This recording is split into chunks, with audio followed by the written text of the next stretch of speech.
La primera táctica que vamos a ver para vender más en un restaurante es la táctica del plato señuelo. El plato señuelo es un plato que está en la carta mucho más caro que el resto de platos, casi el doble. El plato señuelo solo está para cambiar la percepción del cliente, no para venderlo. De esta forma, cuando vea el resto de precios, los verá mucho más asequibles a su bolsillo. Su función no es venderlo. También se puede vender, de vez en cuando lo venderás, pero su función no es que el cliente lo pida, sino que su función es sugestionar la mente del cliente.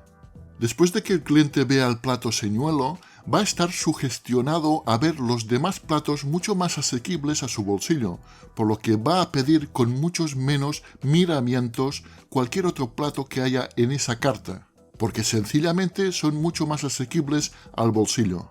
Si no estuviera el plato señuelo, la visión del cliente al ver la carta sería muy diferente. Es psicología pura. El plato señuelo debe estar colocado en un sitio muy visible para que el cliente lo vea lo antes posible y de esta manera, seguidamente, vea el resto de los platos mucho más deseables con respecto al precio. La colocación del plato señuelo en la carta depende mucho del tipo de carta que tengas. Generalmente, si la carta es vertical en forma de listado, el lugar donde hay que colocar el plato señuelo es arriba en primera posición, que es donde mira primero el cliente. Pero si lo quieres camuflar un poco para que esté un poco más disimulado, se puede poner en el segundo o tercer puesto. Y si la carta es horizontal, algunos defienden arriba a la izquierda y otros defienden arriba a la derecha. Esto es debido a que el resultado se altera según la cultura y otras variantes de dónde está el establecimiento. Yo me inclino por arriba a la izquierda, por lo que yo personalmente aconsejo poner el plato señuelo en la parte de arriba a la izquierda. Ahora vamos a incrementar las ventas de una manera muy fácil, ni siquiera tenemos que cocinar. Esta estrategia consiste en elegir cuidadosamente una botella de vino. Necesitamos saber cuál es el vino con el que vamos a tener más margen de beneficio y que sea adecuada para el modelo de negocio que tengamos. Lo que buscamos es la botella con la que sacamos más margen de beneficio. Tenemos que tener en cuenta que vender productos caros no significa ganar más dinero. Lo que estamos diciendo aquí es que elijamos la botella de vino con más margen de beneficio para nosotros, que es muy diferente. No queremos vender caro, queremos tener más beneficios. Bien pues, elegimos meticulosamente el vino con más margen de beneficio para nuestro restaurante. Y en la carta pondremos un apartado donde habrá entre 3 y 5 vinos a elegir, de los cuales todos tienen que tener un precio diferente. La lista debe estar ordenada por precios, de arriba a abajo, de mayor a menor. Y nuestro vino preferido, que es con el que tenemos más beneficio, lo colocaremos exactamente en el penúltimo puesto, nunca en otro sitio. Con esto aumentaremos las ganancias sin ningún esfuerzo, porque la mayoría de clientes automáticamente elegirán el vino que a nosotros más nos interesa.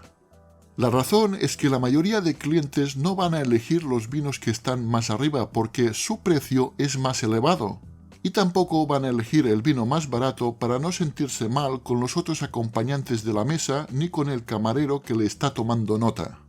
También, para reforzar esta estrategia, debe haber un protocolo ya establecido en el que si el camarero nota que el cliente tarda un poco en elegir o ve que el cliente está un poco perdido, que esto pasa muchísimas veces, debe ayudar a decidir a ese cliente, aconsejando justamente el vino que nos interesa, argumentando que tiene una relación de calidad-precio buenísima.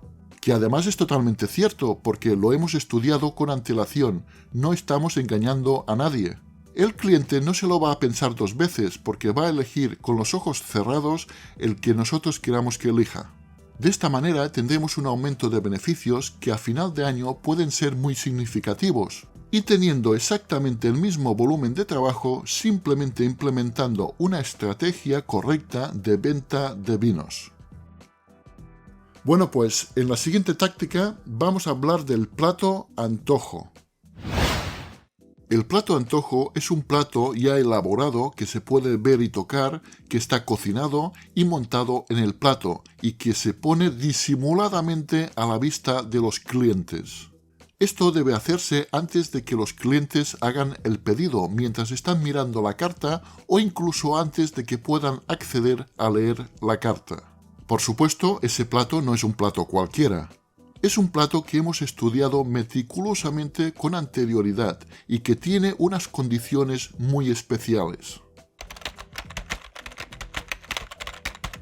Primero debe ser un plato en el que las materias primas del que se compone son poco costosas. Dicho de otro modo, nos resultan más baratas. En segundo lugar, este plato debe tener un trabajo de elaboración relativamente fácil, porque para nosotros no debe ser muy laborioso de hacer. En tercer lugar, debe ser un plato rápido, que podamos hacer en un tiempo relativamente corto, y no hay que olvidar que, por supuesto, gran parte de la elaboración la podemos tener ya preparada. En cuarto lugar, debe tener un precio medio, un precio asequible al bolsillo del cliente. No debe ser un plato barato, pero tampoco caro. Recordemos que hemos dicho en una de las condiciones anteriores que las materias primas son baratas.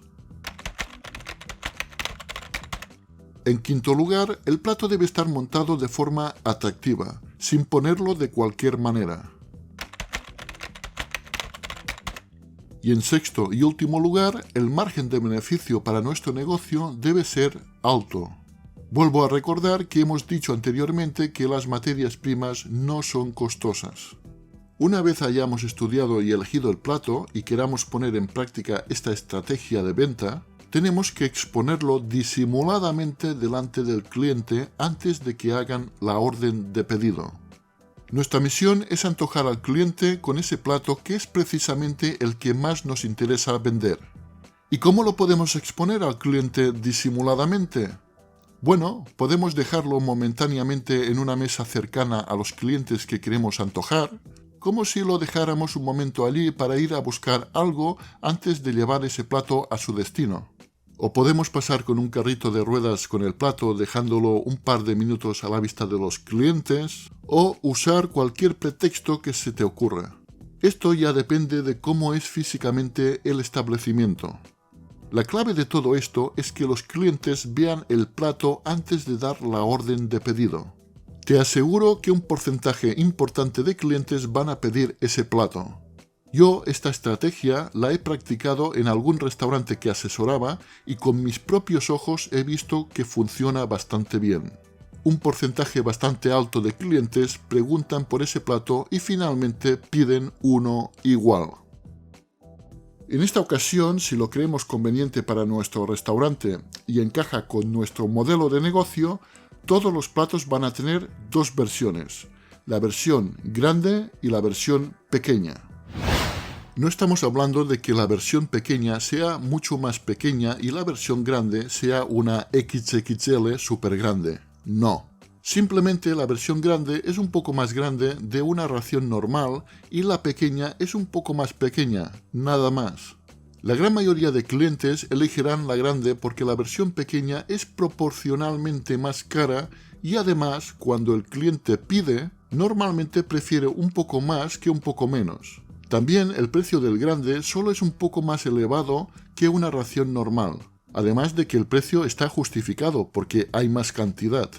Lo que pretendemos hacer aquí es que por cada ración que se venda, vendamos un 5 o un 10% más de producto y cobrar un 5 o un 10% más de precio.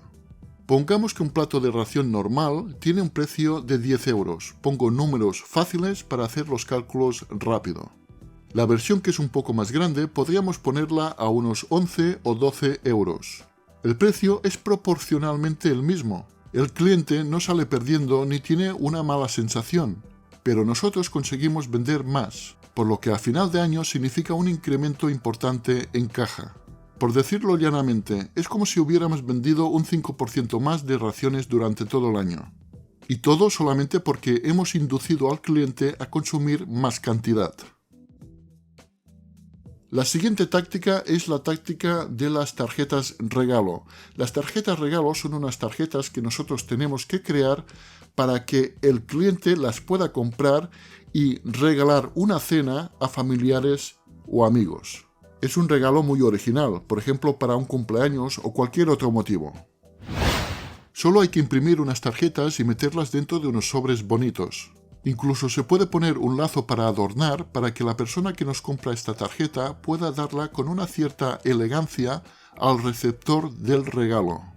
El texto, por supuesto, sería el que creas más acertado, pero aquí te pongo un ejemplo.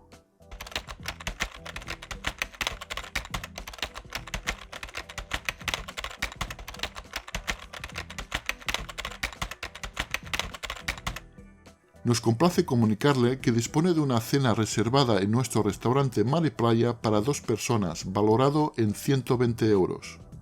Esto no lo estoy inventando yo. Hay hoteles, restaurantes y todo tipo de establecimientos turísticos que practican esta estrategia. Bien, pues después tenemos la técnica de los chisporroteos.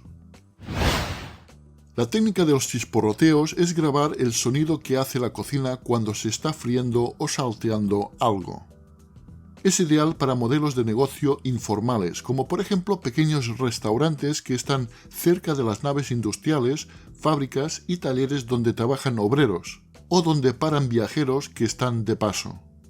Consiste en grabar los chisporroteos y emitirlos por pequeños altavoces camuflados situados en la entrada de la cocina, emitiendo estos sonidos desde unas 2 horas antes de la hora de comer y durante todo el horario de comida, a un volumen moderado sin que moleste y que no llame demasiado la atención, conseguiremos que se queden a comer más clientes. Es un modo de sugestionar a los clientes que están allí, para que las posibilidades de que se queden a comer se multipliquen exponencialmente, ya que de forma psicológica, aunque el cliente no se dé cuenta, le estamos estimulando su apetito.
Ahora vamos a hablar de plantas de grandes dimensiones. Las plantas de una cierta altura y un cierto grosor, aunque parezca que no tiene nada que ver, atraen a los clientes. Sí que es verdad que hay que hacer una cierta inversión. Hay que comprar las macetas, que además tienen que ser obviamente grandes, por supuesto comprar las plantas y tener unos cuidados mínimos para que las plantas no se pongan feas y no se mueran. Pero si tu restaurante trabaja exactamente igual sin cambiar nada y pones estas plantas naturales de grandes dimensiones, notarás una subida de ingresos a final de temporada. Pero, ¿cuál puede ser el motivo? Bueno, no hay estudios probados sobre esto, pero por experiencia, si en la sala del restaurante o en la terraza si es al aire libre hay plantas de este tipo, el cliente se siente bien, se siente importante. Si acude a un sitio donde hay algo majestuoso y natural, que en este caso son las plantas de gran tamaño, el restaurante suele tener más éxito. Incluso el establecimiento puede subir algo los precios vendiendo los mismos platos sin que al cliente le importe demasiado, porque de alguna manera está justificado. El cliente siente una atracción ante las cosas imponentes y naturales. También el cliente de media acudirá más veces al restaurante, porque sencillamente se acordará mucho más de tu establecimiento. Las plantas de gran tamaño es un punto de referencia en sus recuerdos, y te va a recordar mucho más que si no están esas plantas de gran volumen. ¿Y qué plantas pueden ser? Bueno, te voy a dar algunos ejemplos, pero siempre debes asesorarte en una floristería, porque depende mucho de si los clientes comen en una sala en el interior del establecimiento o al aire libre en el exterior, y también depende del clima del lugar donde estés ubicado, por el frío y el calor que pueda hacer. Por lo que en cada caso puede variar el tipo de plantas más adecuadas, así que yo solo te pongo algunos ejemplos. Tenemos, por ejemplo, la alocasia, popularmente llamada oreja de elefante, pero ten en cuenta que muchas veces los nombres cambian según el país y la región. Después, por ejemplo, tenemos el ficus elástica. Es una planta tanto de interior como de exterior. Yo en el jardín tengo una y si la dejas crecer es más grande que un árbol. Después tenemos la yucca elegans, que es una planta todoterreno. La puedes poner donde quieras, simplemente necesita un poco de luz. O también se puede poner un simple cactus, que muchas especies tienen un tamaño muy grande, incluso algunos de ellos son gigantes. Y por favor, no pongas plantas de plástico. Pon lo que quieras, pero plantas de plástico jamás. La táctica de los nombres de procedencia consiste en que los platos, en la carta, estén descritos con el idioma y expresiones procedentes del origen de los platos o el origen de las recetas. Por ejemplo, lo normal es poner hamburguesa barbacoa.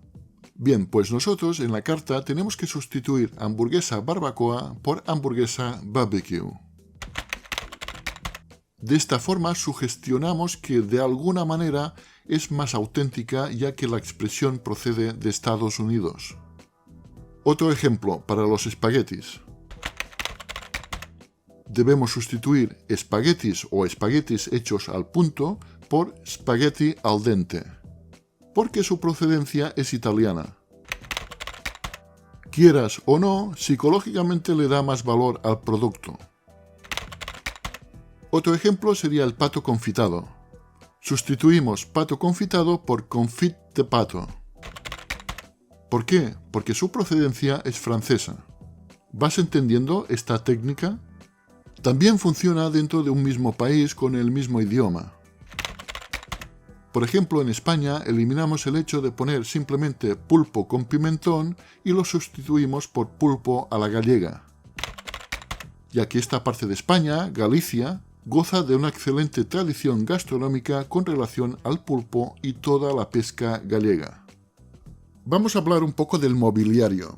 Si tenemos un negocio con unos precios relativamente bajos y por tanto necesitamos muchos clientes para que el negocio sea rentable, podemos utilizar la táctica de las sillas con desnivel. Las sillas con desnivel consisten en que en la parte del asiento tenga un ligero desnivel hacia arriba, en el extremo donde ponemos las rodillas. De esta forma, al cabo de un tiempo determinado, según el desnivel que tenga, el cliente siente la necesidad de levantarse y se va del establecimiento, por lo que dejan los asientos vacíos para los siguientes clientes. Y te preguntarás, bueno, ¿y cuál es la razón por la que el cliente siente la necesidad de irse?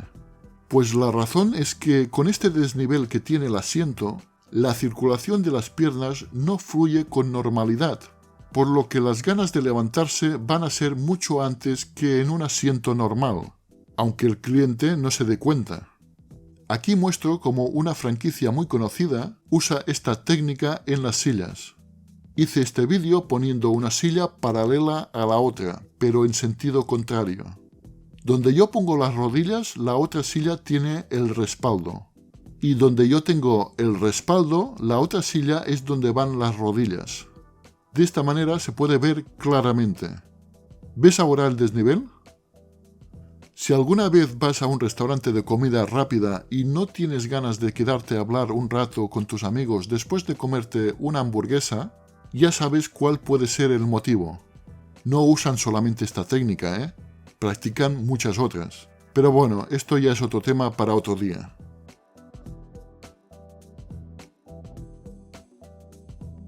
Y pasemos a la técnica de los signos monetarios.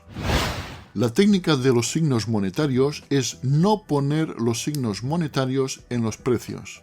De esta forma, psicológicamente, al cliente le cuesta mucho menos ordenar pedidos. Aquí tenemos una carta real que ha hecho un restaurante para su takeaway, que es la comida para llevar, y que no utiliza esta técnica. Por tanto, al cliente le costará más ordenar pedidos.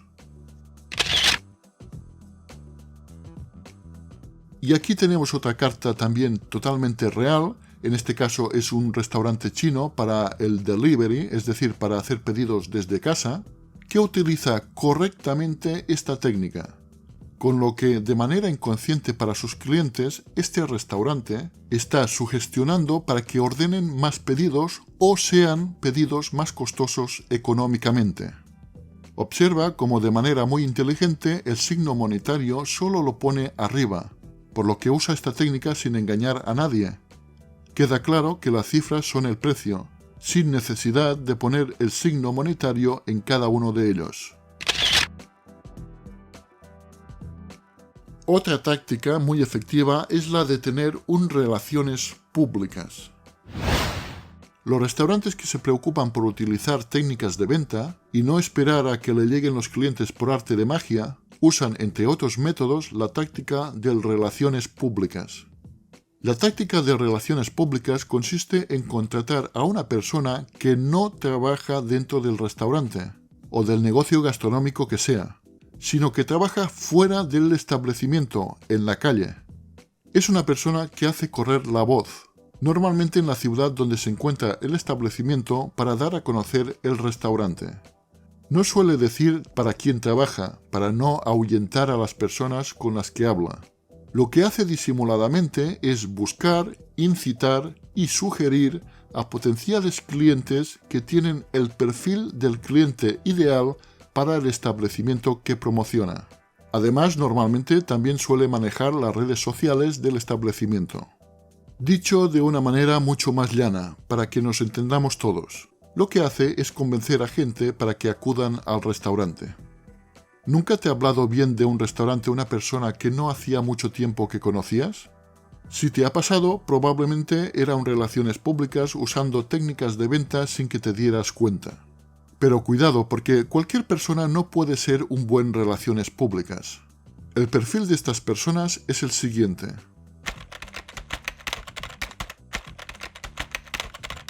Tiene don de gentes, es decir, tiene facilidad de palabra.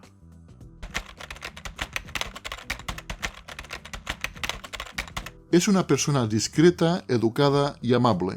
Sabe estar correctamente en cada situación.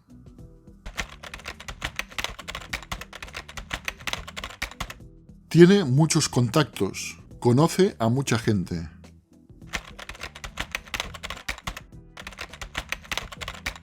Suele tener un perfil muy parecido al perfil de los clientes que tiene el establecimiento, ya sea la edad, el nivel adquisitivo, el perfil psicológico, etc. De esta manera se puede relacionar muy fácilmente con la gente que busca. Y por supuesto suele manejar las redes sociales de manera profesional, porque se ha capacitado para hacerlo. Con la siguiente táctica de la que vamos a hablar ahora, en el caso de un restaurante buffet, podemos aumentar los beneficios sin aumentar las ventas. Recordemos que un buffet es un restaurante donde los clientes se sirven ellos mismos y comen todo lo que quieren, pagando solo la entrada al establecimiento. Bien, pues, si un empleado está en el lugar donde los clientes se sirven ellos mismos, los clientes tienen una gran tendencia a echarse menos comida en los platos y a repetir menos veces. Voy a hacer un inciso. Ese empleado no hace falta que sea un gran profesional perdiendo el tiempo haciendo de espantapájaros. Simplemente queremos un acto de presencia, por lo que puede ser un simple ayudante que haga trabajos de limpieza y cosas por el estilo. Bien, pues hemos quedado en que un empleado cerca de donde los clientes se sirven ellos mismos hace que de forma general los clientes se echen menos comida en los platos. Y en segundo lugar, las mesas deben tener poca intimidad, viéndose los clientes de diferentes mesas unos a otros, por lo que la velocidad con la que van a comer no será tan rápida. Así, por consecuencia, tendrán la sensación de estar totalmente saciados sin ingerir una gran cantidad de comida, como pasa muchas veces en estos casos. Digamos que no comerán a gran velocidad por vergüenza o por pudor, ya que estarán a la vista de personas desconocidas, que son los demás clientes. Quiero hacer un apunte importante en que no buscamos que los clientes se vayan con hambre ni nada parecido. Simplemente lo que queremos evitar son los abusos tanto de la ingesta de la comida sin tener nada de hambre, comiendo más de lo que realmente les apetece e incluso muchas veces dejando comida en los platos que después tiene que ir directamente a la basura. De esta manera, un restaurante buffet puede ahorrar miles de euros al año. Pues estas son algunas de las tácticas con las que podemos tener más beneficios en negocios de restaurantes y otros negocios gastronómicos. Mi nombre es Juan Carlos Llavería y nos vemos en el próximo vídeo. ¡Chao!